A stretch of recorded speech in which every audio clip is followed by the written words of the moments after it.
Blog Talk Radio. Hello, everyone. This is Lori Smith on Blog Talk Radio. Good morning.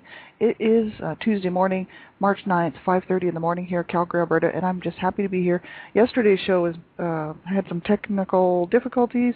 I don't know what happened, but my microphone just kind of went out, and while I was speaking, so the show just didn't tape. But I actually taped the whole thing, and it just didn't come through. So I'll go ahead and repeat that because this is we're looking at understanding crisis, and I found this information at www.childwelfare.gov, and that's the Child Welfare Information Gateway.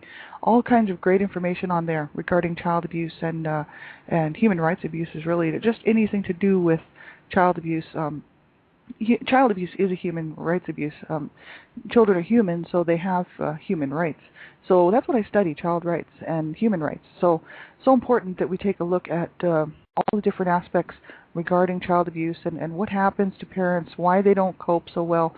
If we're going to ever find any answers to the problem of child abuse, especially in the area of prevention, we're going to have to take a look at what's going on in people's lives and why they're doing this to their children. So that's what I thought we'd look at today, understanding crisis, and also for people, this is one child abuse survivor to another. And so, I grew up in a home that was like, there was always some sort of crisis going on. And I know it's just common, even for people that are not abused, to experience crisis. So, because, lots of things are considered to be a crisis in someone's life. So I thought we'll just take a look at this. It's very important. And I'm glad you can be here, Juan, for about 15 minutes. It's not a professional show. I don't, this is not to replace professional therapy. I don't have any certificates or counseling certificates or therapeutic certificates or anything like that. I'm just a person who sits on Blog Talk Radio just doing these shows because I want to bring information to people.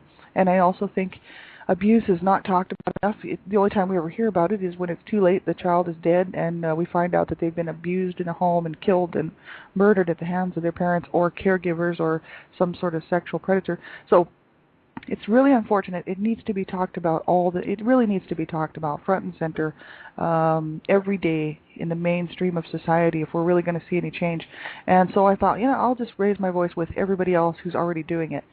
There's a lot of people out there who are raising their voices, and I'm just happy to be one more, just to add my voice to say it really has to stop. We have to stop child abuse. We have to learn how to prevent it. The only way it's going to happen is with some really proactive and awareness, education, and getting the public involved. Because where the public's involved, that's where the laws start to change, right? When people really start to stand up and say, no, we're not taking this anymore from the policymakers and the lawmakers, that's when things start to happen. And so I think it's just so important that every single person get involved, whether you have children or not. It doesn't matter. There's, I don't have any children, not by choice, but, I just didn't have any. It's unfortunate. And but I feel that, if we're ever going to make a difference, it's going to take all of us. You know what I mean? I was a child. I grew up in an abusive home. I knew lots of people, actually, really sadly to say, so many people who were abused in their homes. Growing up, I knew lots of kids. I mean, I could name off, I can't even put them on all 10 fingers. I know more than 10 people who were abused as children. So that's just wrong. It needs to stop. And that doesn't include my family. So, it's crazy what's going on out there and what people do to their kids. So we really have to stop this. And if you grew up in an abusive home, that's what this show is really all about. One child abuse survivor to another, because just to let people know they're not alone, and that we do deserve to have a good life, and if obviously we didn't get one from the start, so we have to find that ourselves as adults. We really have to work, I don't know how many times harder to get that. So that's what this show is about. So listen at your own discretion, because the topics of abuse can be very sensitive. And if you're a young person, make sure you have somebody listening with you. If you're under the age of 18, and especially really young, right?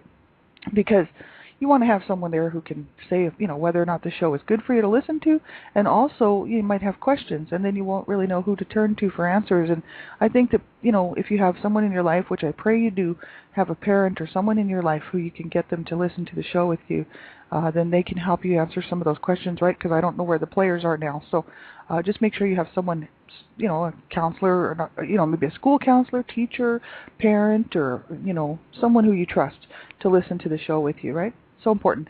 So understanding crisis, and that's www.childwelfare.gov. I'll just repeat what we went over yesterday. and really just the introduction to understanding crisis, definition of crisis, elements of crisis. We'll see how far we can get. And it says, introduction, family crises are not unusual events in the field of child protection.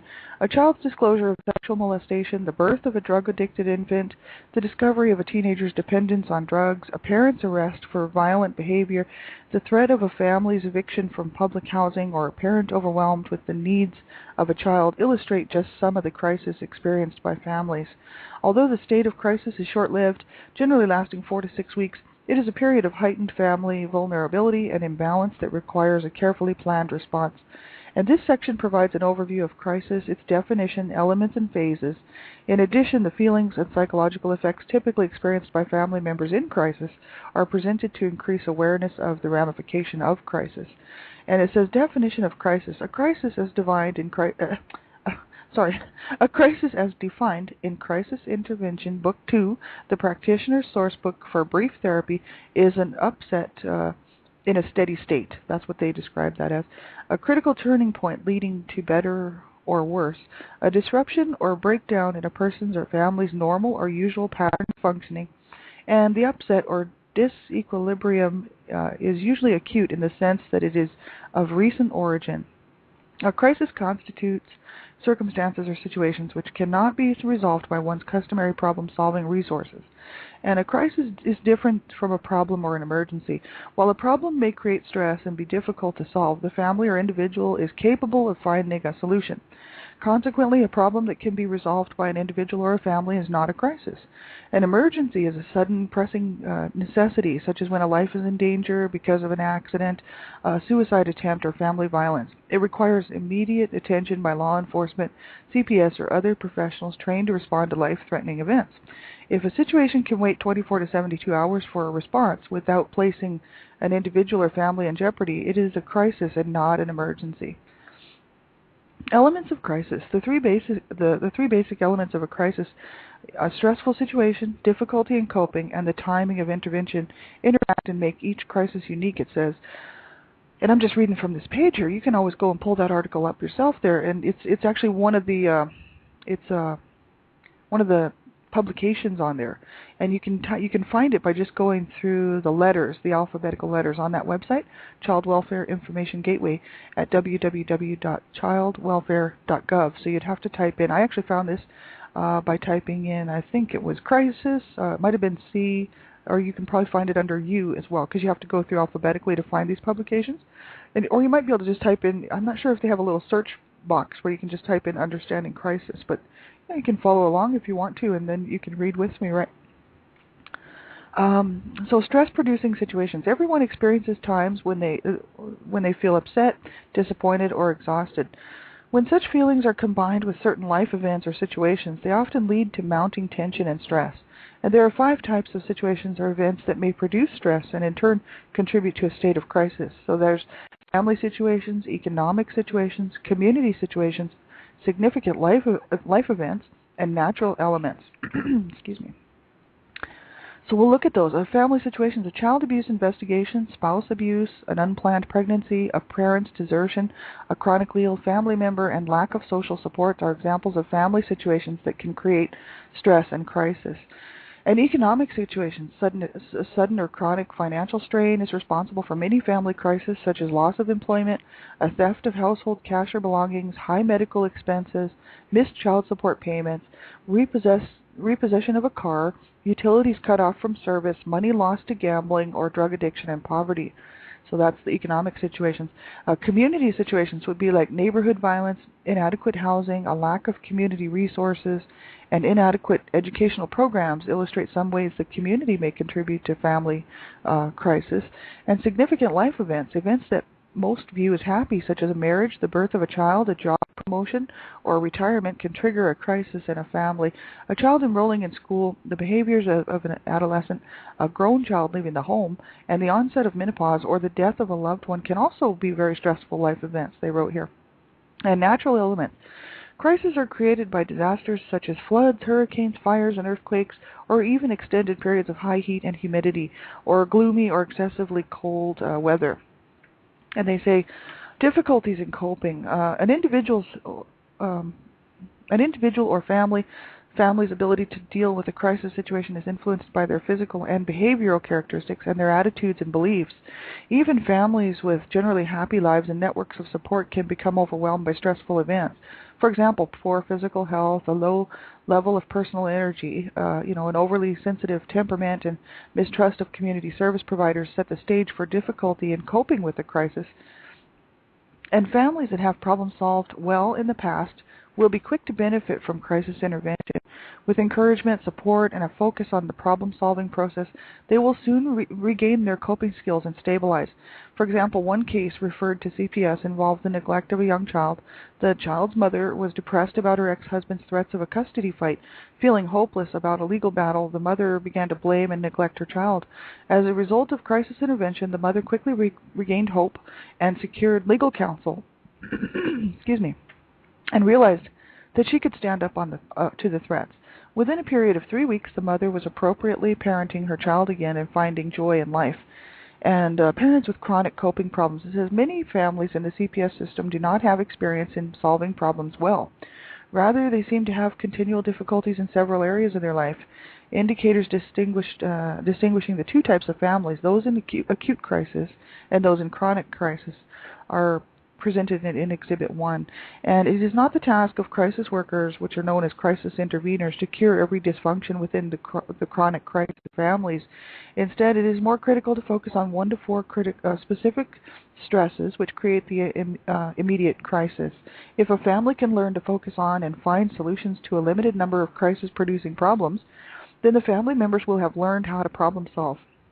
And they will feel more in control of their destiny. As one client said, "Until you taught me to focus on one thing at a time, I felt like I was a bad person because I couldn't fix everything.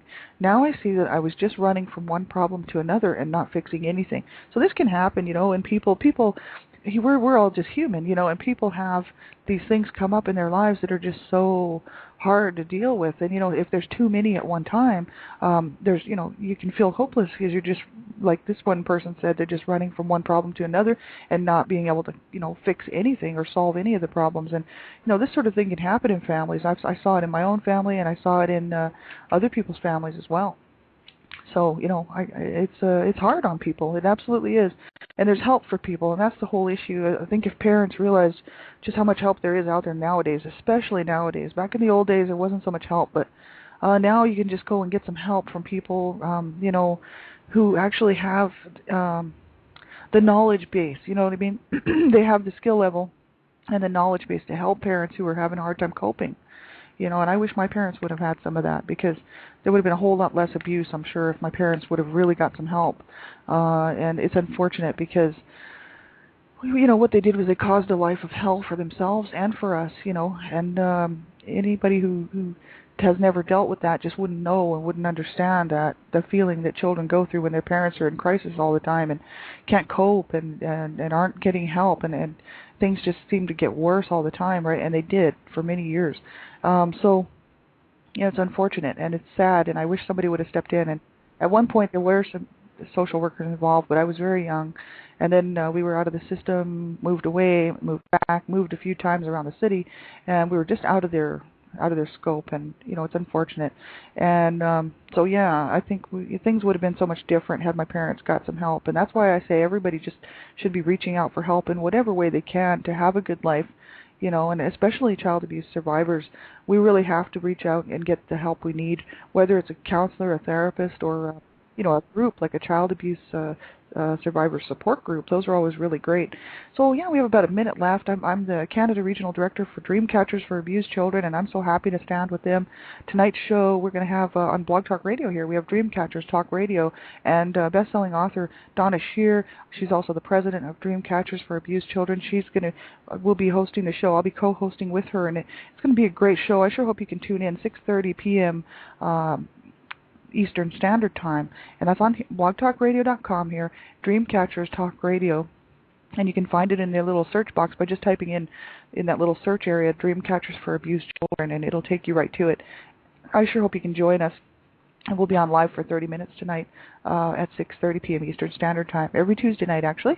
And so, I'm so happy to stand with them. Check their website out, www.dreamcatchersforabusedchildren.com. There's all kinds of information on there regarding child abuse, what is child abuse, all the different signs and symptoms, how to report it. You know what I mean? It's so important to know how to report child abuse and what to do if a child discloses they're being abused. So many important factors involved there to so that we don't ruin the case for the child. It's so important. And then there's information on there regarding healing and for adult survivors, and as well as information for parents who are having a hard time coping. I really highly recommend that website. Well, take care, everybody. I'll be back on tonight, of course, with Dreamcatchers Talk Radio, and then again tomorrow morning. My heart is with you all, and thank you so much for your friendship and for tuning in, and have a great day, everybody. Bye-bye.